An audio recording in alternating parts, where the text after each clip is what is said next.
This week on Quality Digest Live, we talk to Mike Figliuolo about the characteristics of great leaders. Plus, examining a why not engineering culture with Hexagon Manufacturing Intelligence and Hendrix Motorsports. That and more when we come back.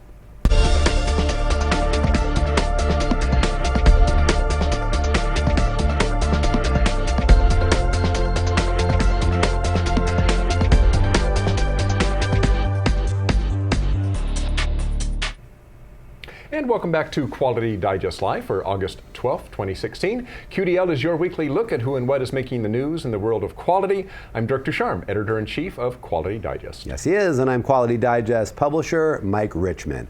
Well, we've got an action-packed show for you this week with a lot of great content. We got a couple of very engaging guests and a terrific tech corner, so we're going to dispense with the news and jump right into our features. And our first guest, Mike Figliuolo, has been contributing articles to Quality Digest for a couple of years now. He's got quite a following, both within our little group as well as the broader realm of quality improvement and training. As an author, trainer, and managing director of leadership development firm thoughtLEADERS LLC, Mike is a compelling advocate for the power of people as the engine of excellence within an organization. He and his team are hosting an event called Executive Insight 16 in New York this autumn. Mike is a natural, highly experienced leader himself, which gives him, I think, a great perspective on what it takes to bring out the best in yourself and your team. His latest article, The 12 Characteristics of Great Leaders, you can see it right there, appeared in Monday's issue of Quality Digest Daily. So, without further ado, it's my pleasure to welcome Mike Figliuolo back to the show. Hi, Mike. How are you today? I'm doing great. Thank you very much for having me in. Of course. Yeah, I think you've been on the show once before, and this is your second time or third time maybe. So great to have you back. Well, let's start off with kind of a somewhat abstract question maybe. Do you think, in your opinion, Mike, are great leaders made or are they born? I think the answer is yes, and we joked about that before, but there's got to be a propensity on an individual's part to step into a leadership role, and I think that element of it is born, it's innate, people gravitate toward those roles, they take deep satisfaction from it.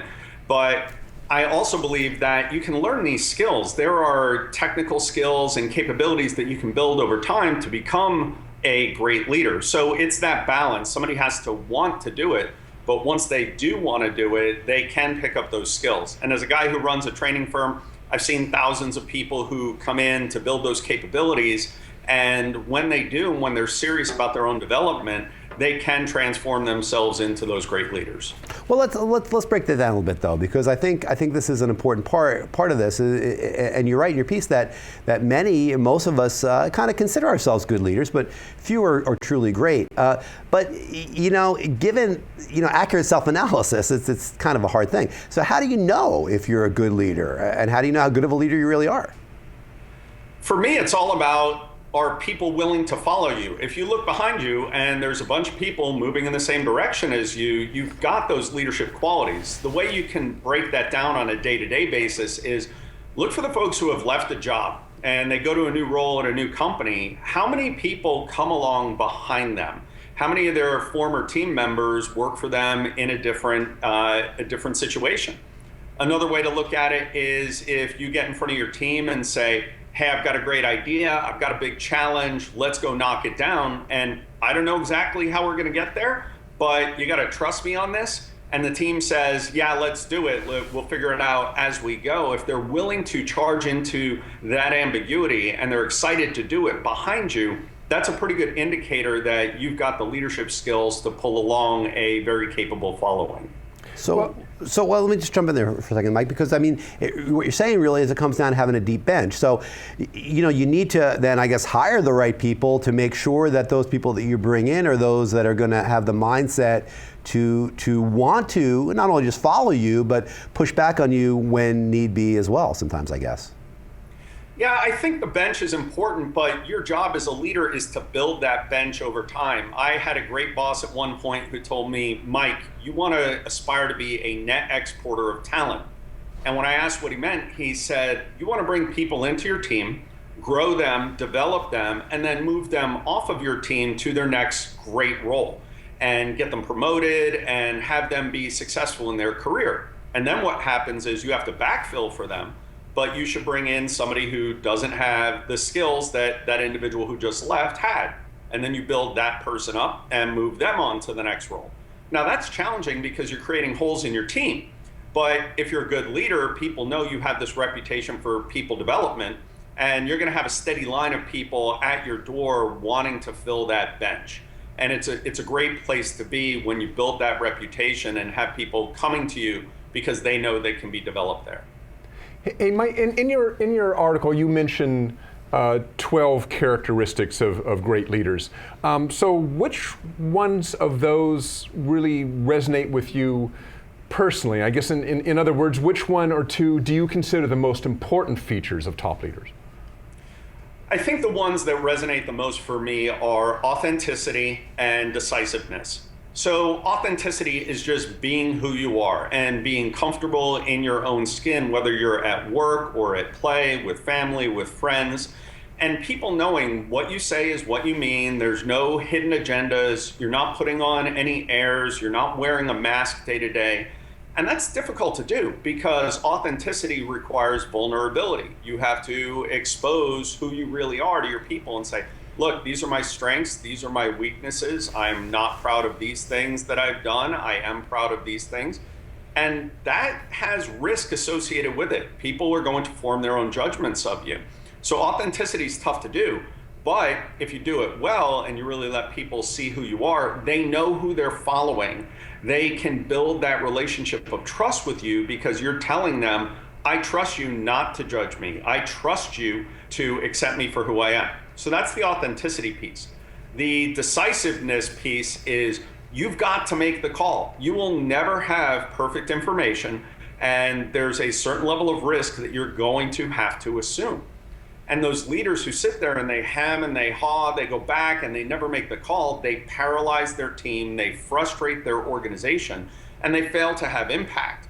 Now, when you're decisive, you're going to make mistakes. I've made plenty of mistakes over the years, but I've learned from them. I've tried to not make the same mistake again, but I've always tried to move the organization forward. And the best leaders I've worked for over the years are the ones who made those tough calls. They said, I don't know whether we should go left or right, but darn it, sitting still is just not a good idea. So those are the two that really sing out to me.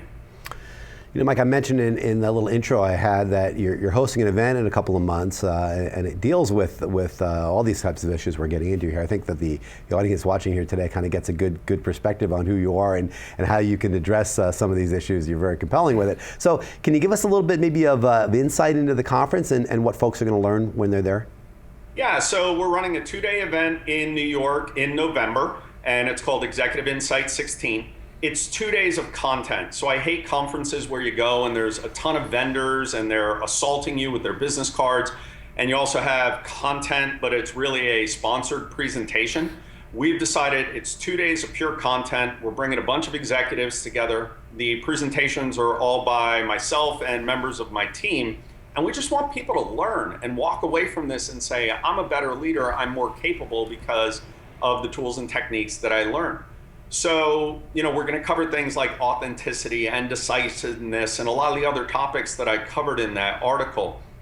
This is one where I've tried to demonstrate some of those. So I tried to be decisive and I said, hey team, we're going to do this. I don't know exactly how we're going to get it done. This is only the second time we've done something like this, never on this scale, but let's go. Let's see what happens. And the team's been enthusiastic and clients have been enthusiastic. So I think it's going to be a fantastic event. I'd love to see some of your watchers out there in the audience there too. Well, Mike, as I say, you're very compelling. I always enjoy your stuff, and this little segment here today I think was very interesting as well. All of you who are out there watching, you want to check out Mike's conference again in November. Check it out in his article. There's a little link out there where you can access information about it and register if you're interested, and go to New York in November. It's a beautiful time to actually be in New York, so check that out. And Mike Figliuolo, thanks again for joining us today, and we'll see you down the road. It's my pleasure. Thanks, guys. Thank you. Good stuff there. Yeah. Just thinking he should have a conference for presidential candidates. Yeah, authenticity. Some more presidential candidates. Authenticity. If you can fake that, you got everything else made. That's right. Okay. Good stuff. Thanks again, Mike. All right. Well, we read an article this week from Denise Robitaille, which, in addition to being very well read, offered, I think, some really great insights into the scientific method and root cause analysis. Imagine that. Feynman and the ORing is the name of this piece, and it ran in Monday's issue of Quality Digest Daily. And the article tells the now, I think, pretty well-known story story of physicist Richard Feynman, and he was the man who was credited with discovering the cause of the explosion that destroyed the space shuttle Challenger in 1986.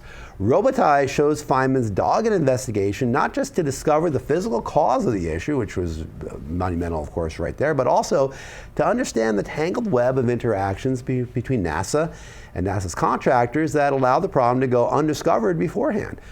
Given Robitaille's position on the U.S. Technical Advisory Group, the TAG, to ISO TC 176, the committee which is responsible for ISO 9001, she of course connects the moral of the story to ISO 9001 2015. And she points out 3 specific ways in which the Challenger disaster quite clearly violated the ethics and the dictates of ISO 9001. First, in failure of communication. Second, in the abdication of top management responsibility. And third, through an inability to properly analyze data in making proper decisions, making the right calls. And the article really provides some great insight into what happened and this process and what Feynman did to reverse it. And for further detail, Robitaille recommends reading Feynman's 2001 book, What Do You Care What Other People Think? Which I haven't read, but from reading this piece, I think I want to check that one out. It should be a good one.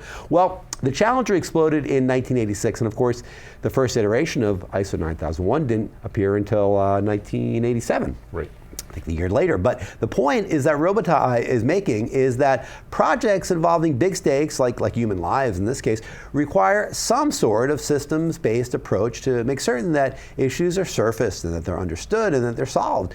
The other thing that comes to mind clearly here is that it took an individual. It took Feynman, who was just not satisfied with half answers and good enough solutions to truly own and drive the root cause analysis process. That's a good lesson for anybody out there who's undertaking root cause analysis in their own environment. Read this article. I think you read in Feynman's book, you're going to see all the obstacles he had to overcome to expose this and get to the heart of what really happened here. And of course, postmortems, they're always inherently unsatisfying because what's done is done. But without question, I think Feynman's contributions to getting to all is the key of the root causes in this particular circumstance provided valuable lessons for NASA and not to mention all of us, I think, in the quality profession. I think it's important to realize is that this is a moral that we all can take heart in because he was very dogged and he wasn't satisfied to say, well, hey, yeah, we knew about it and we swept it under the rug or whatever. It's not going to happen again. We got it fixed. Well, no, he wanted to understand why. Exactly why. Yeah. What was the root cause? What was the issues in this case? Systemic issues, which are very much harder to nail down many times than a fix. So, it was through his persistence, I think, that we were able to get to the heart of that issue in 1986 and the years after that. It took a little while to unspool it all. So, as usual, a great article from Denise Robitaille. That's right. I like reading her stuff. That's right. All right. Well, if you have ever worked within an engineering department, and I don't care whether it's hardware or software, you know that very often the knee-jerk reaction to making a suggestion for a change or an innovative idea is nope. Can't be done. Yeah, we can't do that. We can't do that. It's impossible. How do you do that? You know what I mean. Yeah. I think we've all experienced that without actually even really looking into it. It's just kind of, no, we can't be done. We've seen that problem. It's impossible. Yep.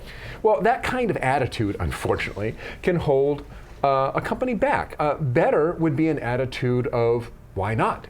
Can we do that?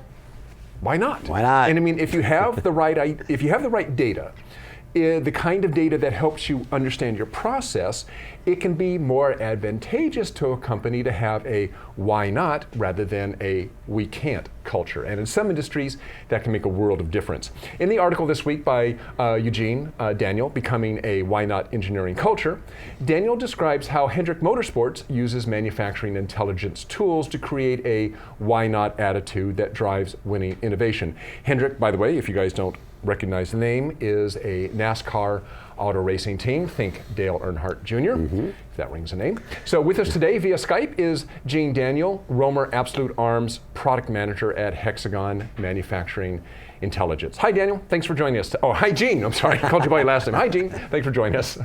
Hi, guys. How are you? Pretty good. How are you? Good. Well, explain a little bit for those who don't know, kind of the difference and the challenges facing, let's say, a car racing organization related to innovation that maybe your traditional manufacturing company wouldn't see.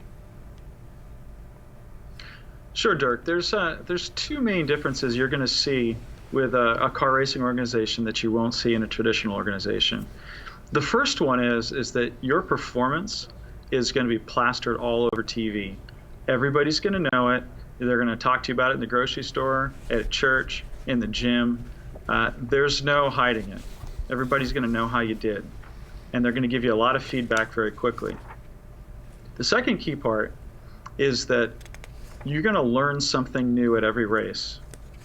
And you need to apply that to 4 different race teams over the next 4 to 6 weeks on different tracks that have somewhat different characteristics, and you have to apply those learnings quickly.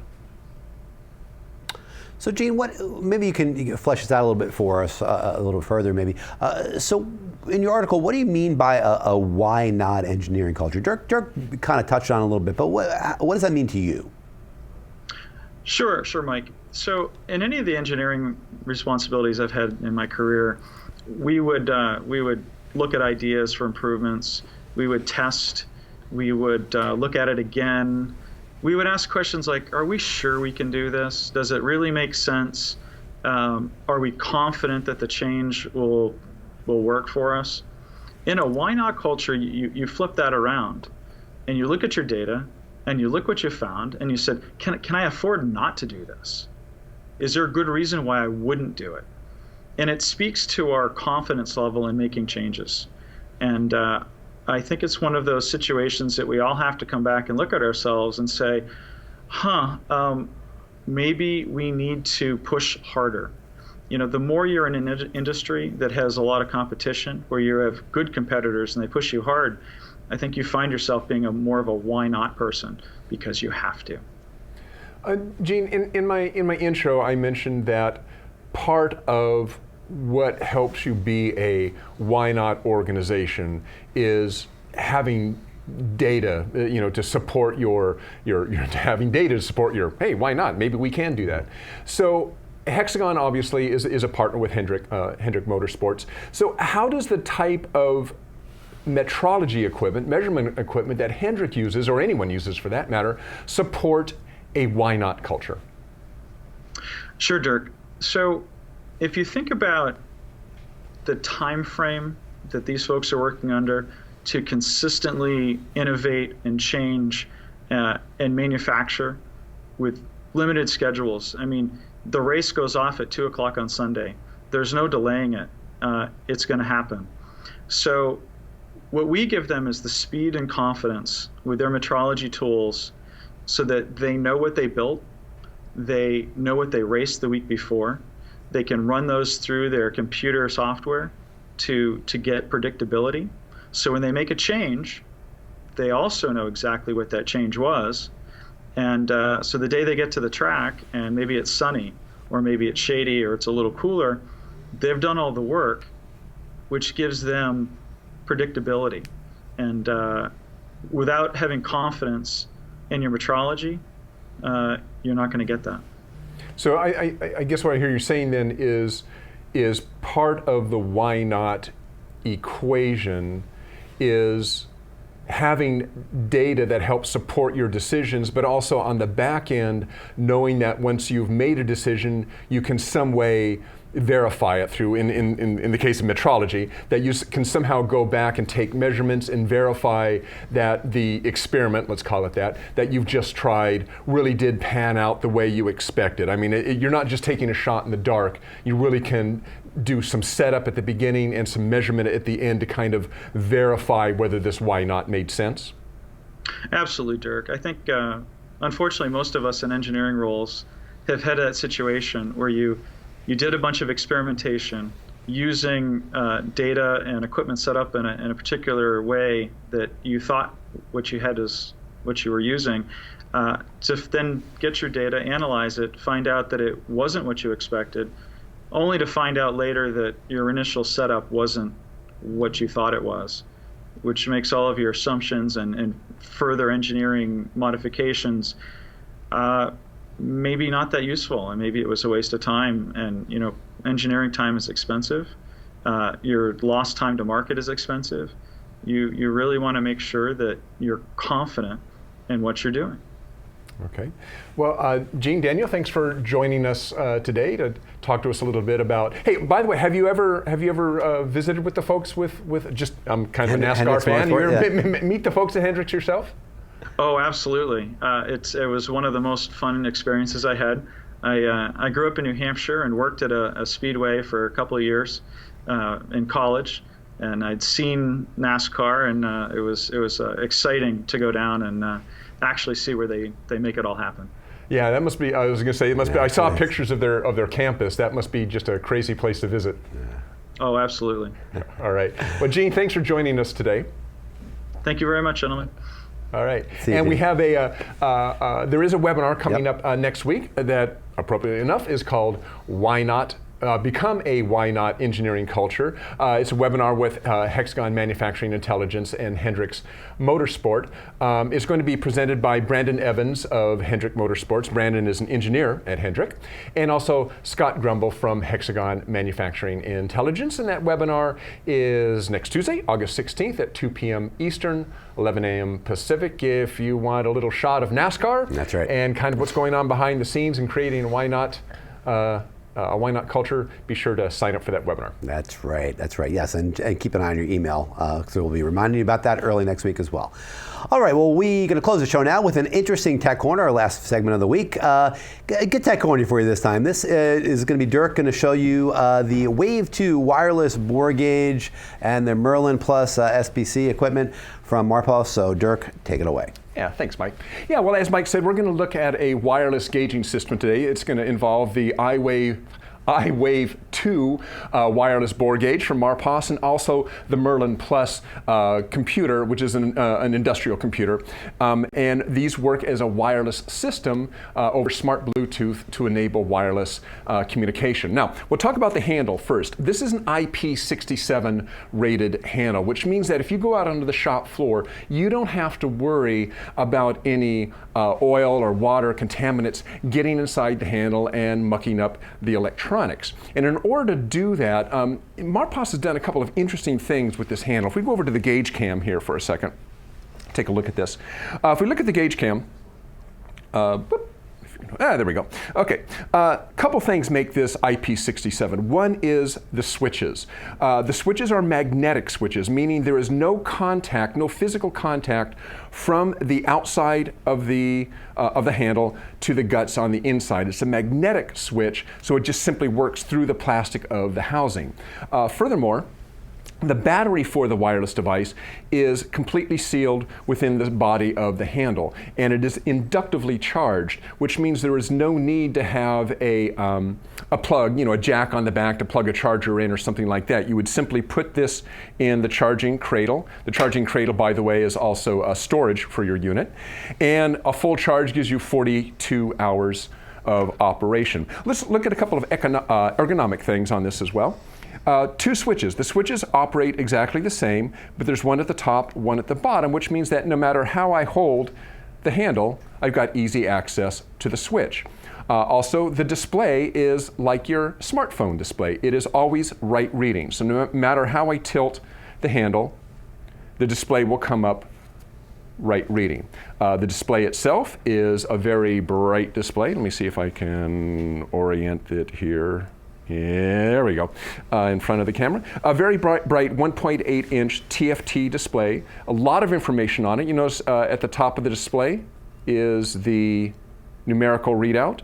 Then you got a bar underneath it, which shows you the relationship of the reading to the upper and lower limits. The upper and lower limits are showed there. Green if you're within limits, red if you're without. Go, no go, units, whether it's millimeters or inches, type of measurement, absolute or relative, and obviously battery status. So let's talk about wireless here just for a little bit, if we can come back to our main shot. Wireless communication is really kind of, and the whole system here is kind of Marposs's entry, getting their foot into the door of Industry 4.0, which really has an emphasis on connectivity, wireless connectivity, WAN, wireless WAN, data sharing, data availability over the cloud, over a network. And so it's really important that companies be moving forward into kind of the paradigm that's being set up by Industry 4.0. Now, one of the issues that very often happen with a wireless device is they work great as long as they are within range of the base station, of the computer in this case. Problem is, once you get outside that range and you break that connectivity, then very often with a lot of products, your measurement device becomes a brick.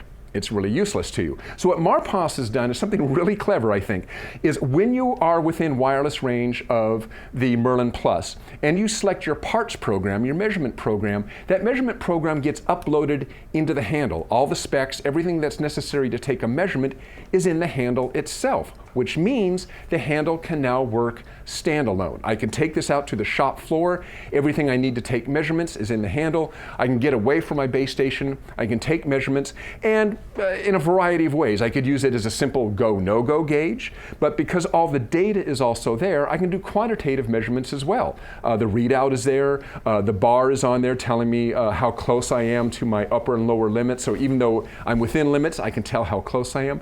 So really useful application to be able to put your parts program and use this standalone and not be tethered, so to speak, by the range of your Wi-Fi.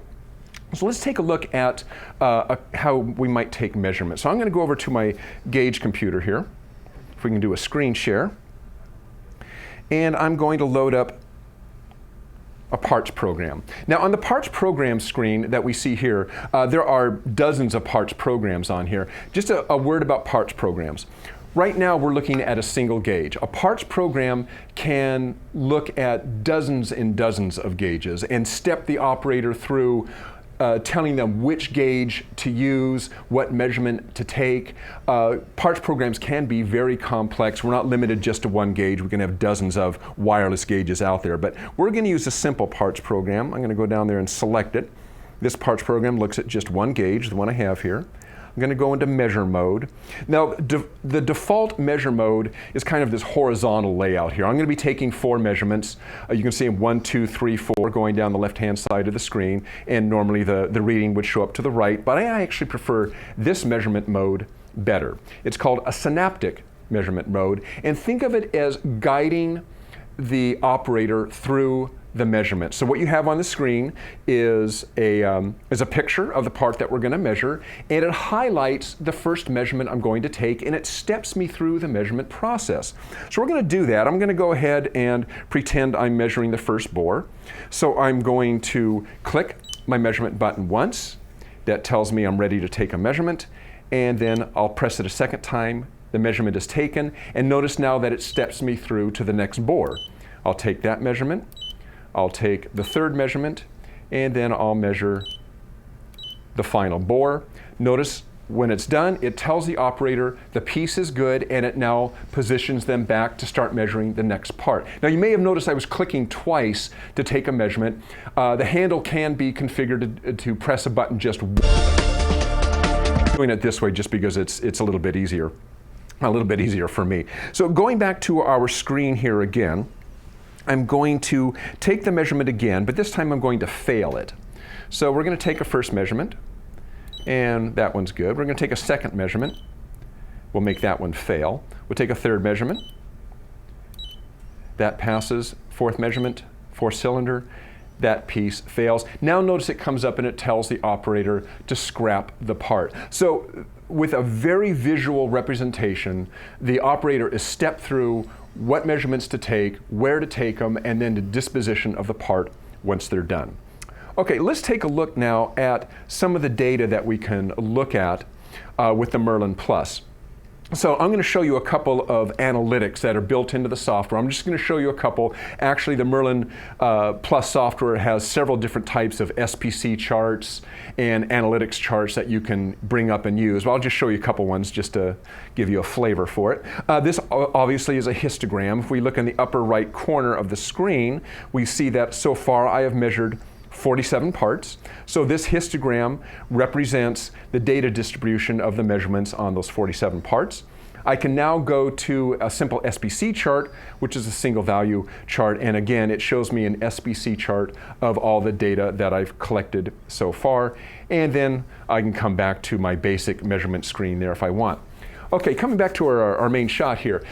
If I want to, another thing that I can do is I can export all of this data to another computer. I can do it over a network. I can download it onto a USB stick. So essentially all I have to do is within the Merlin Plus software is drill down to the batch of data that I'm interested in, maybe set up some labels, specify which data I want exported or not exported, save it out as, let's say, a CSV file, broadcast it over the network to maybe a file server or another computer somewhere where that data can now be brought in and maybe looked at on your favorite SBC software or maybe some other analytics that you want to do with it. Because this is essentially a Windows 7 machine, this box is basically just Windows 7 in an industrial enclosure.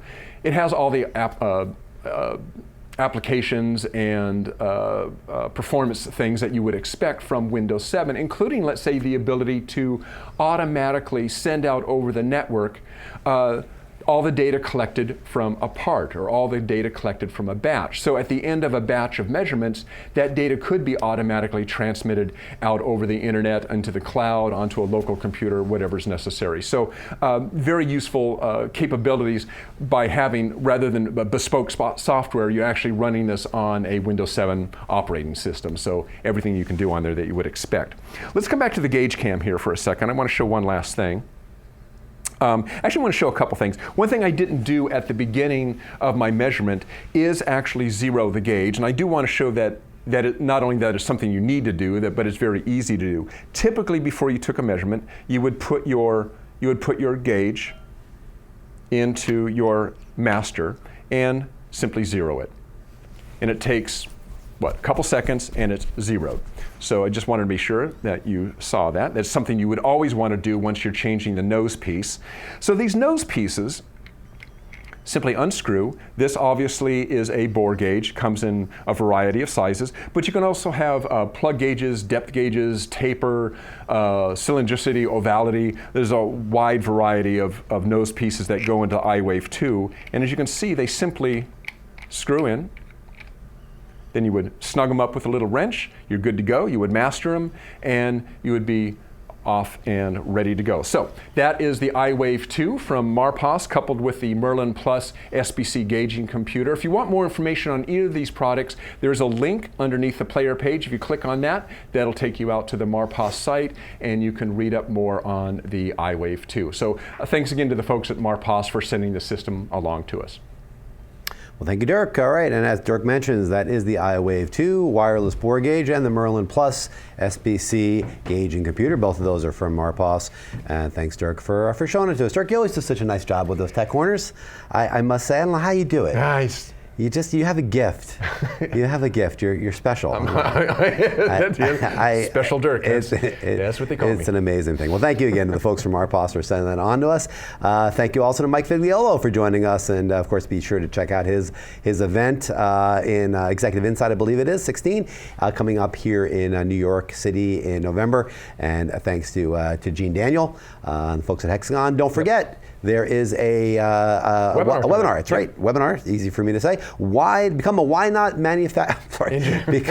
become a why not engineering culture. That's right. Please do, Dirk. That's our webinar presentation coming up this Tuesday, August 16th at 2 p.m. Eastern, 11 a.m. Pacific, and it's going to be Brandon Evans with Hendrix Motorsports and Scott Grumbles with Hexagon are going to be presenting that, and Dirk, you're going to be hosting it. So we will. Yep. You'll do a better job than I did at explaining to people what they can see there. All right. Well, that's our show for this week. Thanks all for joining us.